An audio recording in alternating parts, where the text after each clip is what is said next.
experience the full power of the dark side.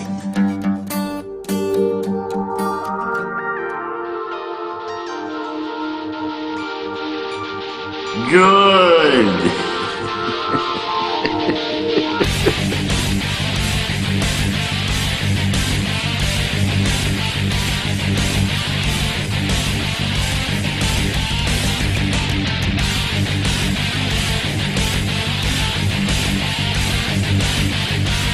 We will deal with your rebel friends soon enough.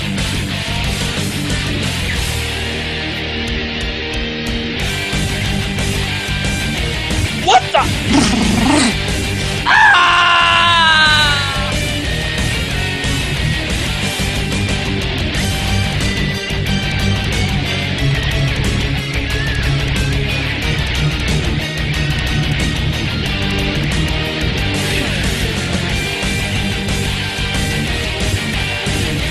Mr. Rock! Prepare to fire! Oh no!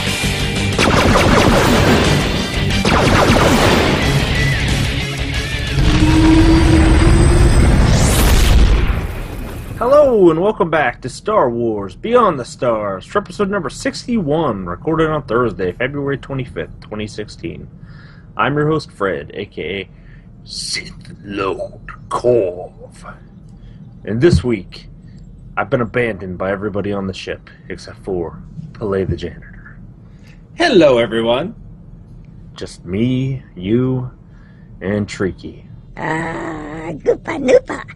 And a now freed ID-10T, who gonna need a lot of cleaning. Yeah, what's left of him? Hut smell worse on the inside, apparently. See, you're dipping into loose tea over there. Oh, yes. Somebody's got to drink it when he's not here. And Treek is helping herself to a nice bath in your mop bucket. Oh, that's disgusting. About the only way to get her to take a bath. Pour the industrial disinfectants in it and let her go at it. Isn't it part of your responsibilities to bathe her once a week? Yeah. Usually I just dump her in the industrial cleaning. Next time you come to me and say, Korv, why don't I get paid? I want you to remember this conversation. That's okay. Remember who cleans your robes. Nobody. I've been wearing the same robe for 30 years. Yes, but all the other ones that have your credit cards in it. Credit cards? Credit chips. Who would give me credit? Our usual record time is Wednesday nights at 7:30 p.m. Eastern Standard Time at hitbox.tv/StarWarsBeyond. And what are we going to be talking about tonight, Pallais? We are going to be talking about the new Anarchist packs and our thoughts on it. And it's courtesy of Massively OP and Larry Everett's Hyperspice Bacon. He has made an interesting... Hold up. Did you just say Hyperspace Bacon? Oh, sorry. Hyperspace Beacon. I had a cat hopping in my lap here at the moment. I liked that. Hyperspice Bacon. Hyperspice Bacon. Let's hit all the memes tonight. Yeah. Hashtag Hyperspice Bacon. Yeah. And send that to Larry Everett on Twitter.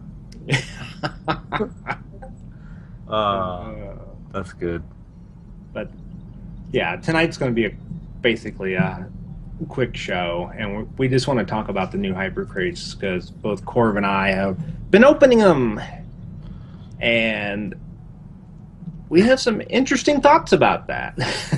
And to our audience who may be feeling or fearing that this may mean ill things for our show, the fact that there's just two of us here and this is going to be an extremely short episode, that is not what this means at all. That we're not preemptively shutting the show down or anything. It's just there's been some horrible things going on in real life lately for a lot of the hosts, and we're hoping that very soon here we're going to be back to the regular format where we're all here and doing our full episodes. Just things have been crazy, and we would rather put out a short episode than no episode. Exactly. And, there's always something interesting to talk about on this. Good or bad. Right. I mean, that's one nice thing about being a general show is we can focus on all areas of it. Whereas, if you're only focused on one area, it can get pretty miserable when there's just simply no new content to talk about. Tune in next time that it's just Pallais and I to hear us talk about those chess pieces that still look like they're finger painted by a toddler. Or we talk about the wonders of GSF. What? Yeah, no. What's GSF? Or the on-rails space shooter. Galactic space failure. Alright, so, now that you mentioned that, though, why do those GSF ships and stuff still cost like $20 real-life money? I have no idea. I wish they would. You would think at this point they've recovered their costs that it took to make that part of the game. They would, at this point, those and ships, they should just be like cartel packs and just always be discounted by like 95%. At least something like that. Like the character transfers. They used to be like 1,800. Now they're just 90 cartel coins. Make them a minimal amount, and that might actually spur some people to get back into GSF. There's a free suggestion, BioWare. If you don't feel like you have the resources right now to boost GSF, at least bring the different ships down in cost. You might get a few more people involved in it. True, but I think that character transfer cost reduction is a preemptive thing because they're planning on doing some server merges soon. Musco did post today that they aren't going to do that at the current time, but it's certainly, because, and we know sometimes businesses have to say one thing when they're trying to work around to a point or setting themselves up so they can do server merges if they feel the need to. By businesses, you mean MMO companies that lie through their teeth. Well, I was actually thinking of historically, like Steve Jobs who said, whoever wants to watch a movie on your phone, and then like a couple of years later they have YouTube on the iPhone and stuff like that. So, sometimes they don't want to do it at that time, but they know they might have to. Yeah, and so they lay the groundwork so they can, and then they say, well, the situation's changed and we want to do this to make it more viable. Well, yeah, but see, like in that example, that's Steve Jobs saying that because the current iPhone can't handle playing movies, and then they're like, oh, well, this would be a cool feature for us to add on the next one, and then check out how cool it is you could play movies on your phone now. Whereas MMO companies will be like, no, we're definitely not doing server merges. Don't even worry about that. And then a month later, we're doing server merges. Yeah. Or example would be WildStar. They went free to play. They had a big influx of people, so they opened up some temporary overflow servers. And then when that kind of wave crested and started dying off, they started folding those back in. They did it smartly, so that way if you created a name on the main character, that name would be reserved on the overflow servers, so you'd never get screwed by being moved. And now they're actually going to fold their PvP servers back in to the PvE servers, because most people have, as is usual with any MMO, when people can vote with their feet, the bulk will be on a PvE server. But they're going to fold them back in, and then they're going to add incentives to the PvP, open world PvP, where as you're killing mobs, it'll drop PvP currency along with, experience if you're below max level and gold. So, there are some things you can do to make server merges work, if you plan ahead and set that up. I mean, it felt like with the stack size increase, and now with today's announcement of the focus mechanism, where on a same, let's say, Jedi Covenant, it's traditionally a PvE server, but you'll be able to select what you want to do. Do you want to be on a PvP instance on Jedi Covenant or a PvE? So basically the servers will become both types. That might be enough where I actually go play on, say, a PvP flagged server just because it'll have population and I can choose to be in a PvE instance. Right. And it's like, if you get tired of the PvP, you can then switch to PvE maybe and finish a quest and then flip back over.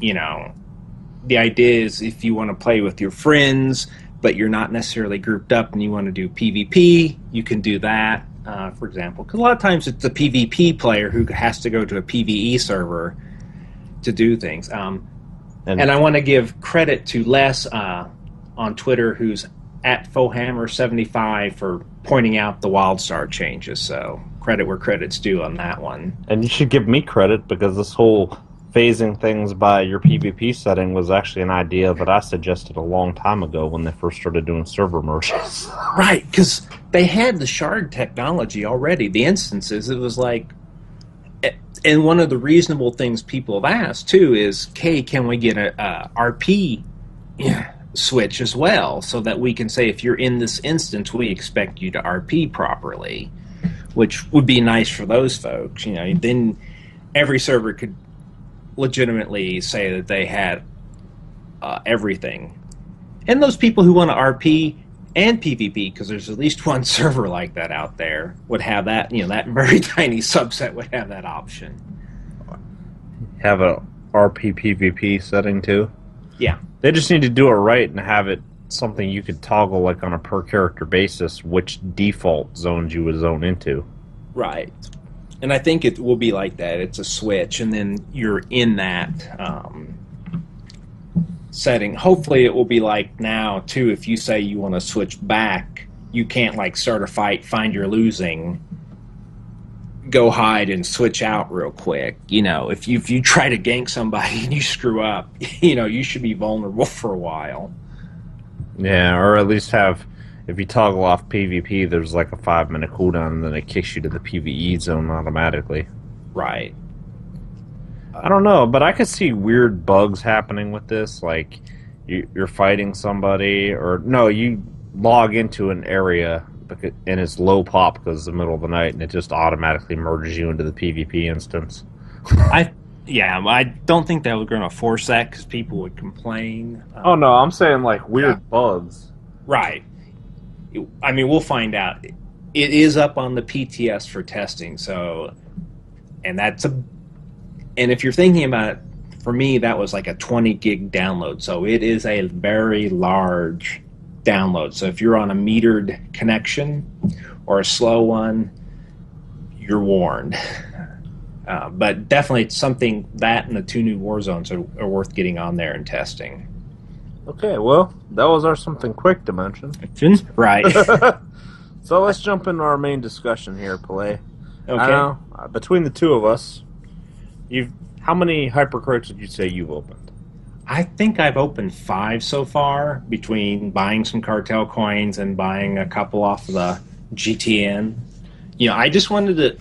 I wanted to get that stupid, unstable saber and sell it for credits. See, I just wanted to get it and use it. Right. And so you've opened 5. I've opened either 3 or 4. I think it was 4, though. Right. And how many sabers did you get? I got 1 dual saber. I have not seen a single saber. There's 2 mounts I have not seen. The wheel mount and the one Zakulian mount. So, I mean, I know RNG is RNG, but I would think with 5 hypercrates, I mean, that's 150 crates. I should have at least gotten 1 of everything. Yeah, you would think so, wouldn't you? Right. And out of the 4 that I've opened, I have gotten 0 of the new lightsaber. I have gotten just about everything else available in the pack. I've gotten tons of all the other different kinds of weapons, including the vibro swords. But no luck at all with the lightsaber. And I gotta say, that's a real disappointment. I don't like... the first couple of hypercrates were bought using just the cartel coins that I had hoarded over time.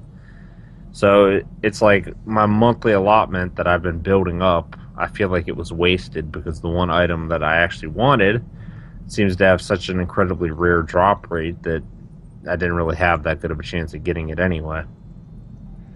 Right, I even used the 1,000 I got for being signed up, and that was just, just buying some packs, and it's disappointing, and I mean, like I said, I understand RNG, but once you start hitting, upward to 100 packs, you'd expect to have seen everything.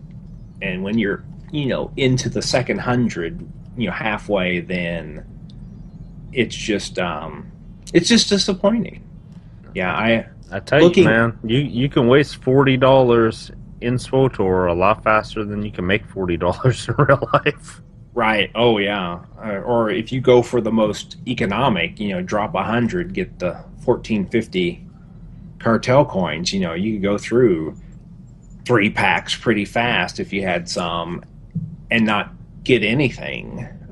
Looking at the Dolphy site, I have not got the wheel mount. I have not got the luxurious sidecar. I think I did get one of the Prairie Kybucks, and that was rare. And I did get one personal warbot, which I sold because I really don't care about him as a companion. But yeah, but everything else I got a lot of, and a lot other than the sabers, the companion, and those 2 mounts, which I think would go well. It's just been, it felt like I got a lot of junk. Even with their changes, it didn't feel like I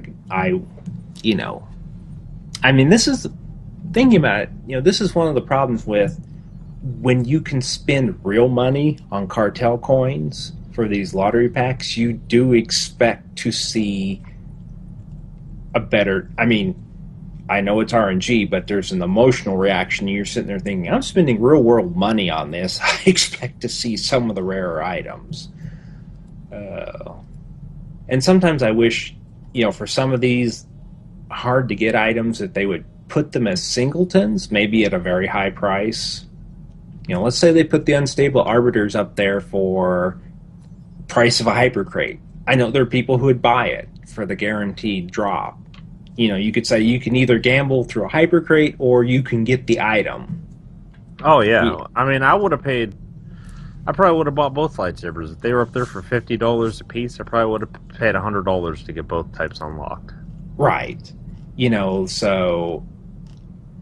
But to be honest with you, after seeing me go through 4 hypercrates and not get one of them, I probably won't buy another hypercrate. Right. When you have bad luck, then it's like, I spent a lot of money, in-game money, some of my own personal money, and I'm like, I'm kind of done with hypercrates again, and it may be 6 months or a year or longer before I buy another one, because I'll just sit there and think, it's the item I want's never going to show up. And that okay, you BioWare, you've made your money from somebody, whether it's me directly or me buying it off the GTN, which someone else has spent money for, whether it's directly through cartel coins or the accumulation of stuff from their monthly subscription benefit. Well, I just don't understand what they're trying to do sometimes, because, like, when you mentioned cat. When you had to scratch.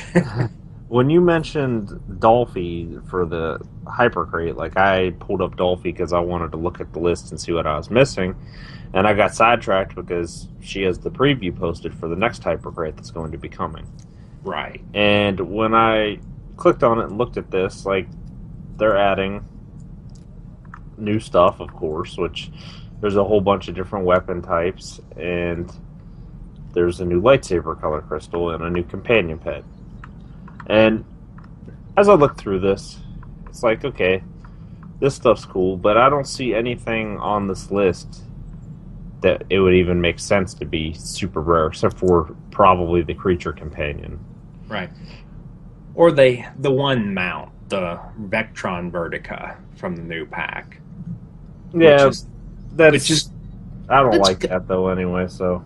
No, but it is different. But yeah, no, it just, the core slug, if you want a beast as a companion, kind of that. Yeah, but see, I would never buy hypercrates for one of those creature companions because those are just as rare as the new lightsabers. Right. Like I said, I only had found one companion. It's like every freaking hypercrate, they have to put a super rare thing in there that you can almost never see. And it just discourages you from wanting to buy them. And don't get me wrong, I understand. You should never have a 100% guarantee of getting something when there's a gambling chance. But there should be very, very horrible odds that you buy 4 hypercrates and not get one of a particular thing. Or at least tell me the odds. I mean, for example, when they adjust the loot for Nightmare Ops to drop 224, they said with 4.2 it's going to be a 5% chance. So people at least knew going in, okay, at least for this between these two patches, it's only a 5% chance to get best in slot item out of Nightmare mode. Do the same thing with the cartel packs. Tell me, like, if bronze, gold, silver really isn't helping me when gold isn't a fixed percentage for every gold item. When it's like, well, this gold is common, it's like it might be a 20% gold, whereas this other gold might be a 1 in 10,000. And I'm like, well, okay, at least let me make an informed decision of how I want to spend my money. If I want to go for that long shot, okay, that's my choice. At least I do it knowingly. But if I go in thinking all golds are the same rarity, or all silvers, or all bronze, then that's honestly misleading. Don't call it gold, call it like the unstable lightsaber, call it a platinum rarity or something. Don't call it gold, because when I hear gold, I think they're all the same percentage chance. Okay, so I just pulled up the Anarchist Alliance pack, and now I'm even more angry than I was before, because I forgot that personal warbot was a possibility. Right. So now I've opened 4 hypercrates, and I didn't get a lightsaber or a personal warbot companion. Yeah. Ah. And I know a lot of people like that Gonk droid look, because if you did the Jedi Knight story, that's one of the NPCs you run into who looks like that. Okay. Right. So here's the rundown of what I've gotten out of this thing, like just looking at this list. I've gotten every single armor set that was in here. I got all the vibroblades. I got all the blasters. I got the circle mount. I got the marquee. I got several of the marquee. I got the Kaibuck. I did not get the Swamp Rancor. I got several of the Wilderness Resupply Ukes of Beast. I got 2 of the Zakulian Luxury Sidecar, and I got both of the little mini pets, and I got several of the Desert Green Crystal. Right. Which, I mean, hey, at least they're making the new color crystals rare. Yep. I mean, common, not rare. Yeah.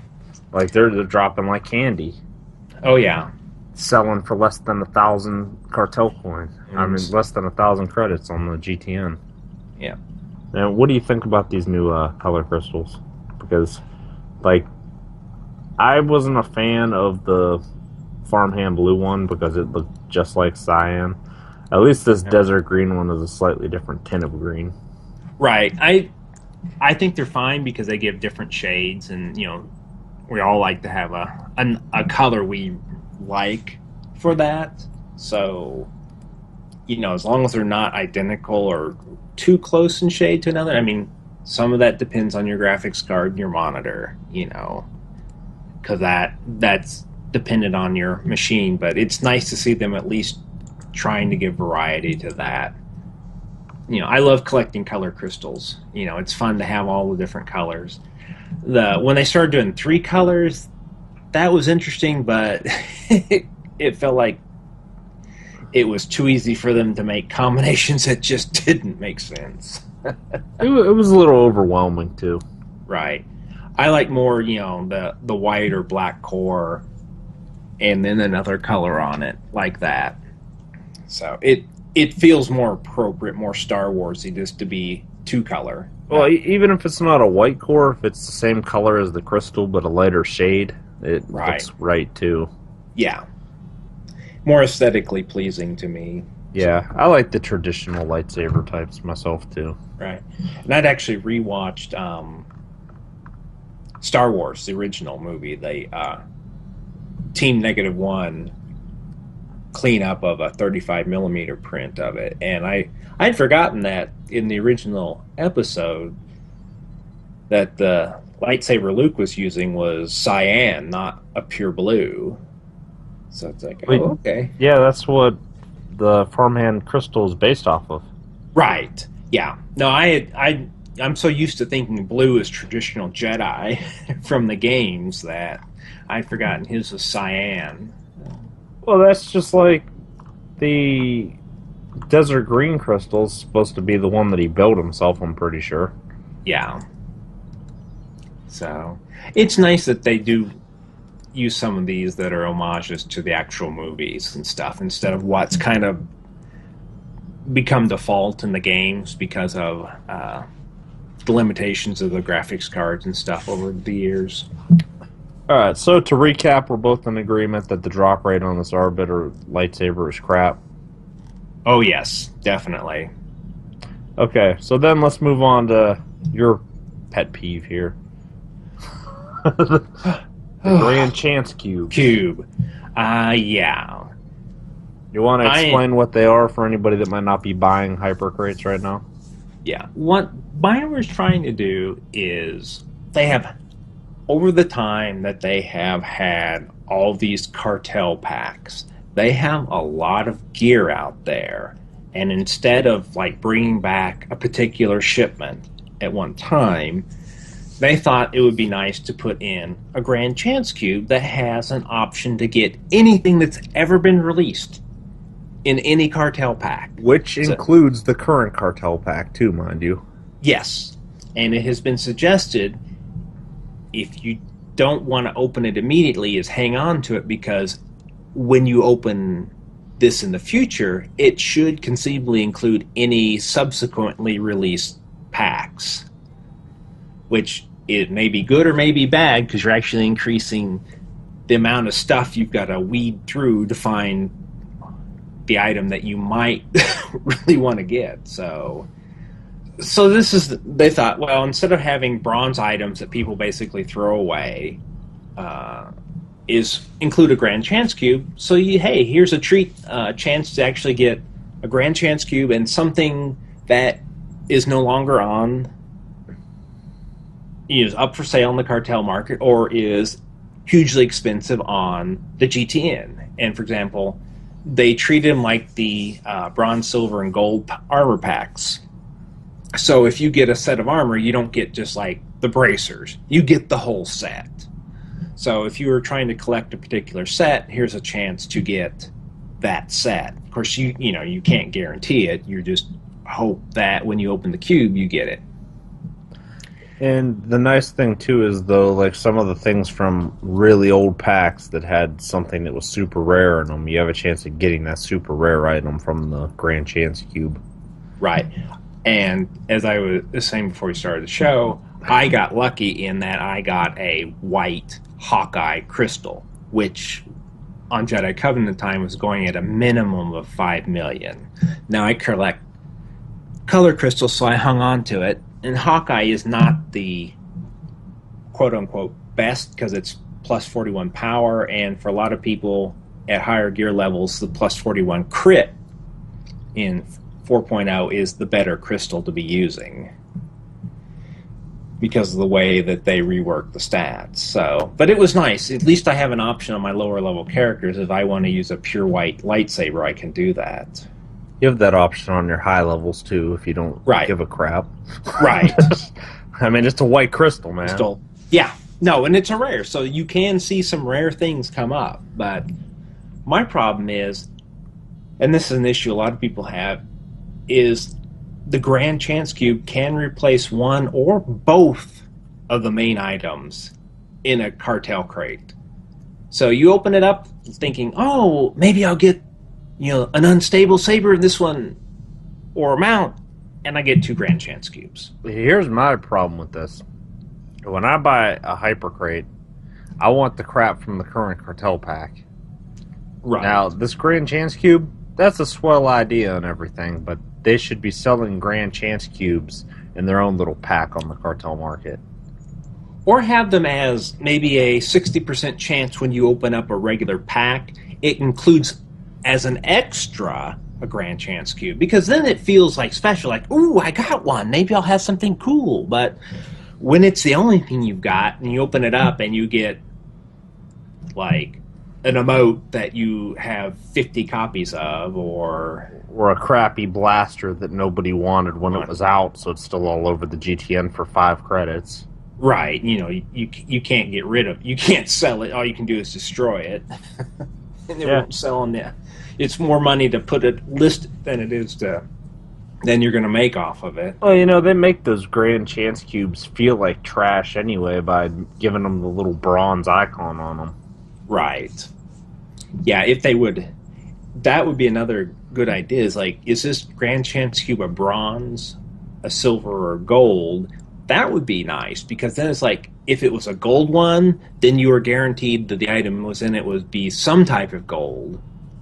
Whereas the bronze could be probably bronze, maybe silver, and in a rare chance a gold item, So the bronze ones could have the whole range, silver be silver, gold would be only gold. Then that would feel a little bit better about getting it.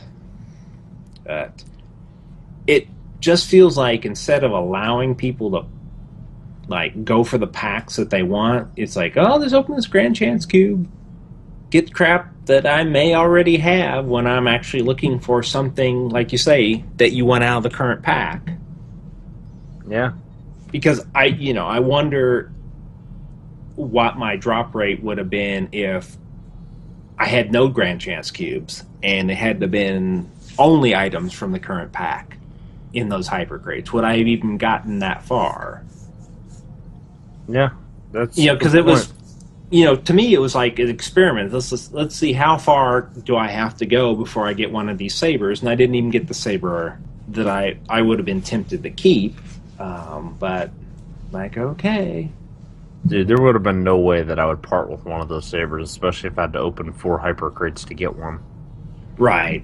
No, I probably would have ended up keeping it, but like I said, I was trying to build some money up for a guild ship for my little guild, so I was, it's like, sell whatever comes up. I sold, like I said, I got a dual saber, sold it for 15 million, which is a nice chunk of change.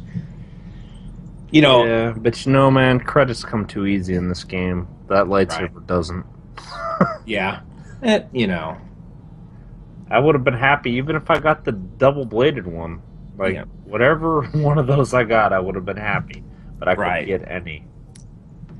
But it like I said, it is interesting to do this and see the reaction. And I know how I know how RNG actually works. And I know there's no guarantee after that, but I know emotionally, and the player reaction is, once you reach a certain point and you don't get it, especially, like I said, if you're spending your own, if I was somebody who paid for all those out of my pocket, I went out and bought cartel coins and did this, I would not be too happy with BioWare, and I would probably be a long time before I spend any more money. Have you looked at the forums recently? Oh, no, I haven't, because I knew people would be screaming about that, so... It's been all over the internet. People are livid with this cartel pack. Right. Yeah. Like I said, they would have been much better off if they had giving you a 60% chance to have the cube, or whatever percentage chance, as an extra item, as a, instead of just two items from the pack. Oh, here's a third one, and it's a grand chance cube. You might get something cool. I think people would feel like they were winning at that point. It's like, oh, I got something extra. Maybe it'll be something cool. It's like, oh, okay.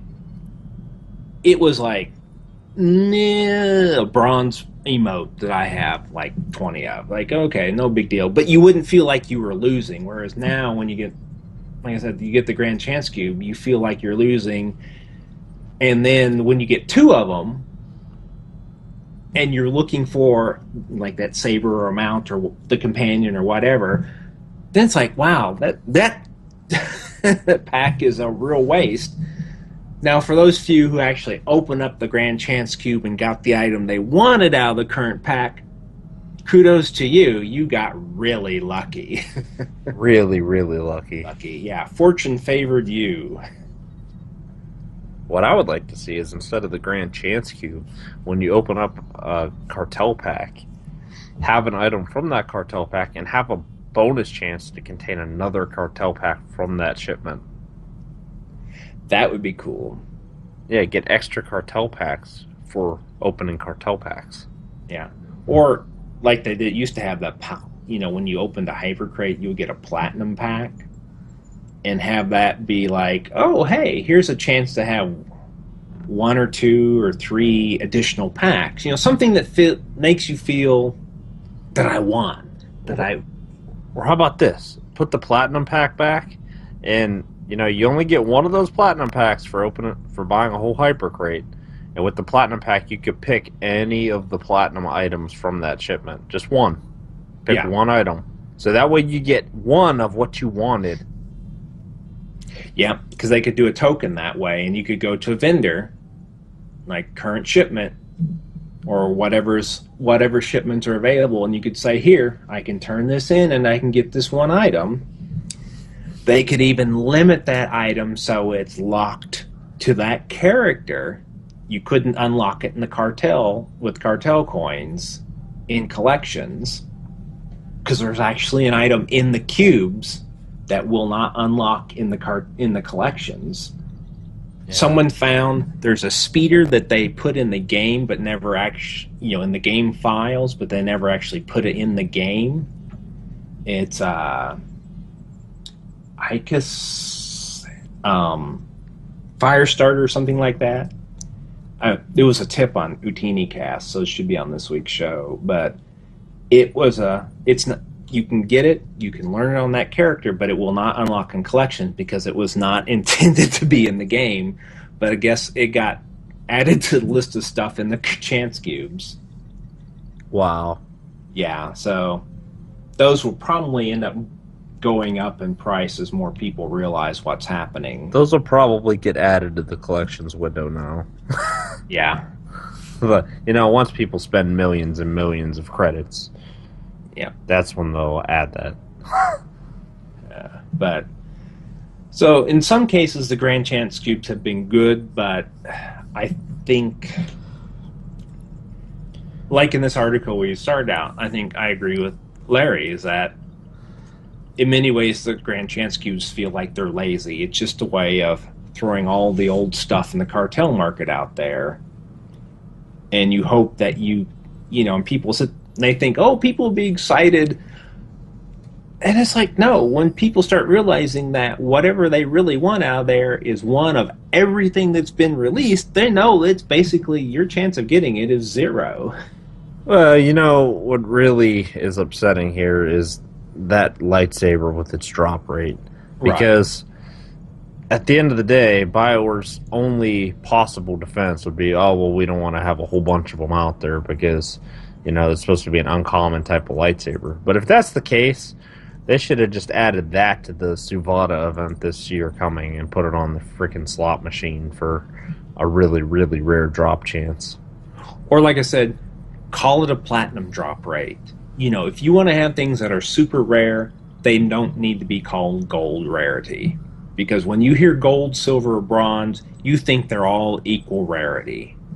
And if they're not, then you're misleading your player base. Well, the players have banded together and done the math on this one, so it's not just us complaining. Like, Yeah. this is a horrible drop rate, and BioWare lost a lot of goodwill with this hypercrate.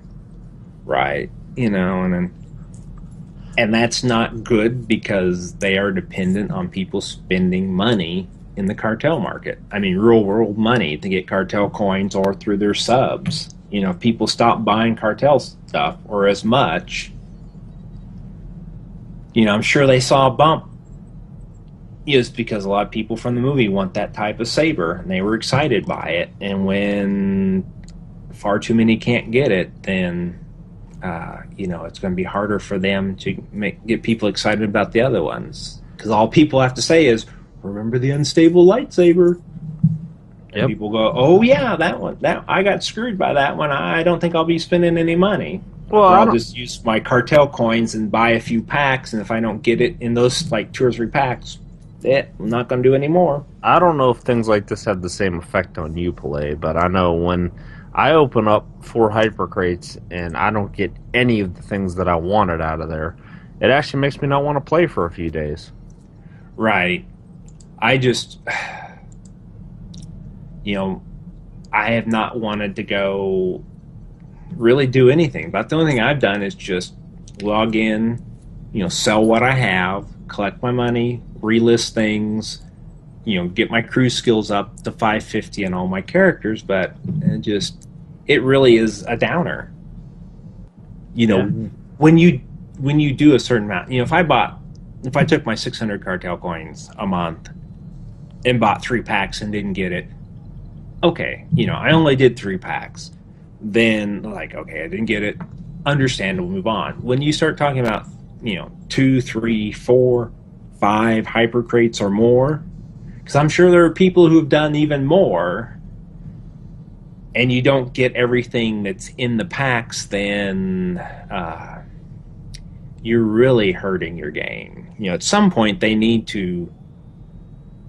I wish they would do. But I can Something understand. where it says if you don't get an item, your percentage gets better and better to have that rare item drop.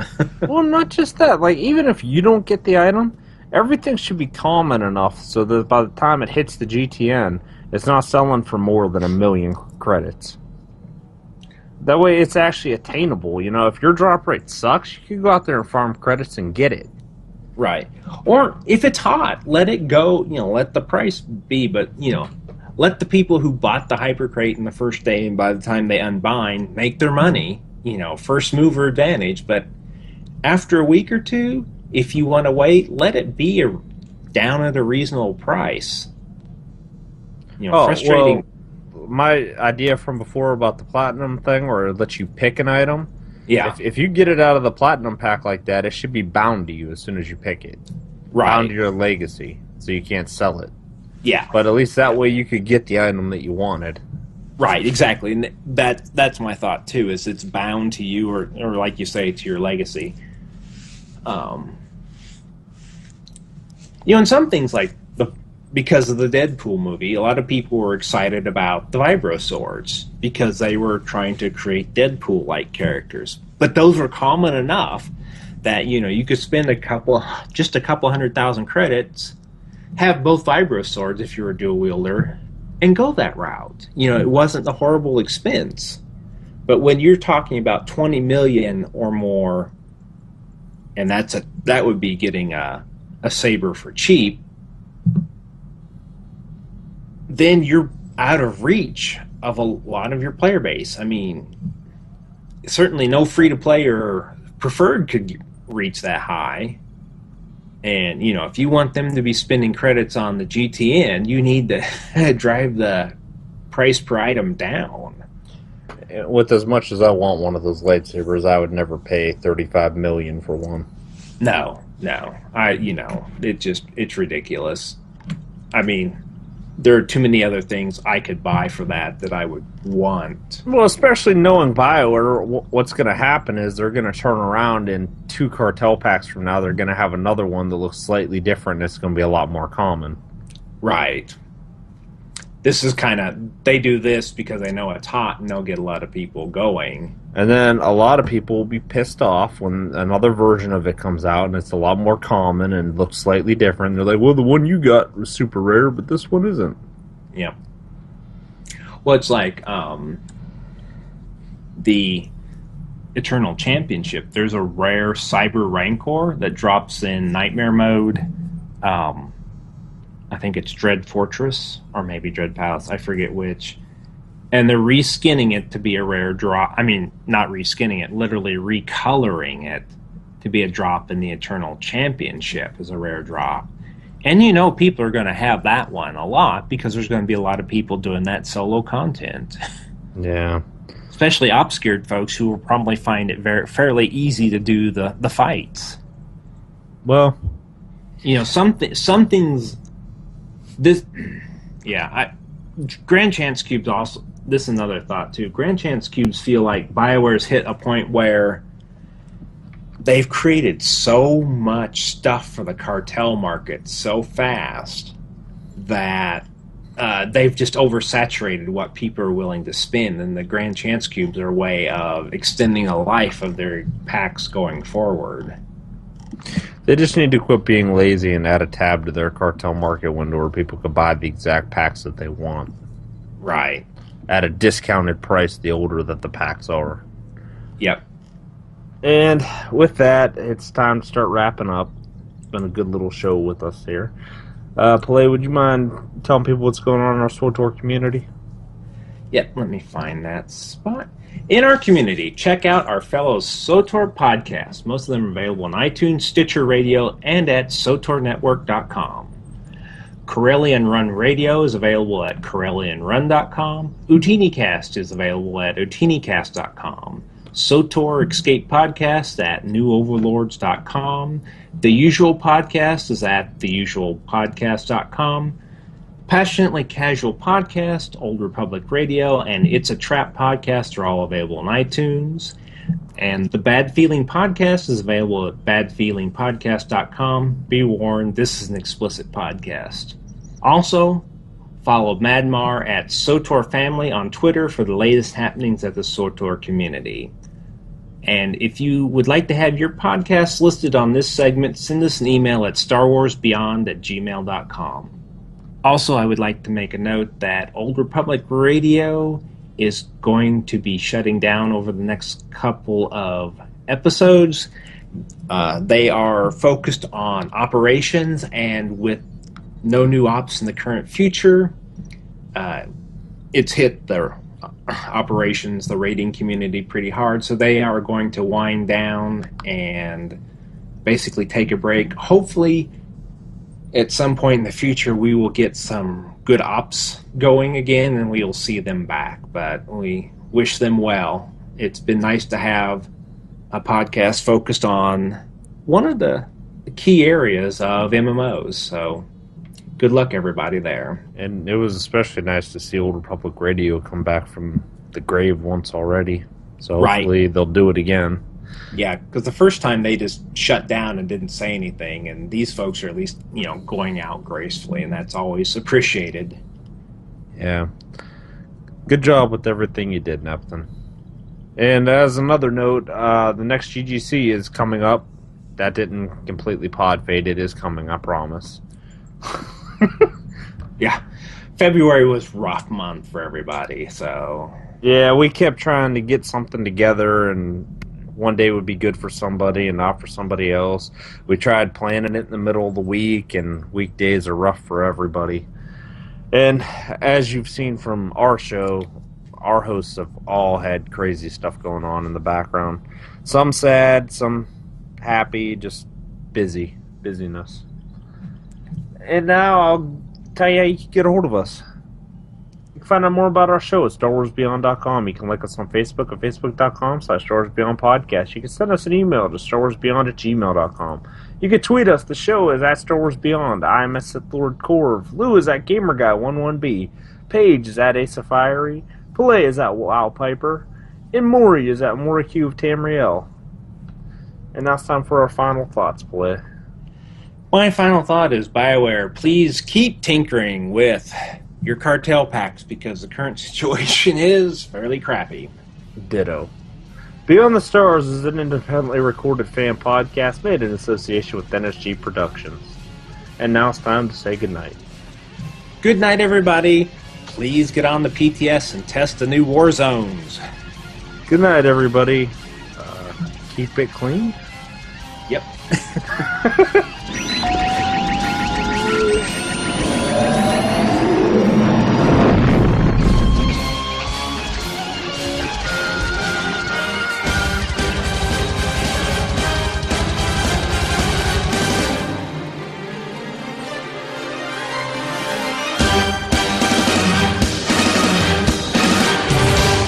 You've served your purpose. Beyond the Stars bi-weekly trivia question asked on February 10th, 2016. First clue. We were created to serve in the fires of war, to protect democracy and the ideals of the Republic. Second clue. Our first trial run was deemed a mistake and a dismal failure by our creators, but a seasoned veteran saved the first of us. Third clue. We were divided into small operational groups, similar to a famous predator on our birth world. Fourth clue. Covert operations were our specialty, and the cause of our high mortality rate. Fifth clue. In the end, we were divided. Some serve in the darkness, others hiding in the shadows away from the galaxy. Who am I? As a reminder, 3 clues are featured in the audio version of the show. Check out the video version on YouTube for an additional 2 clues. Send an email to StarWarsBeyond@gmail.com and in your email conclude the answer, your character name, your faction, faction please, and the server you play on. Good luck everyone, looking forward to your answers.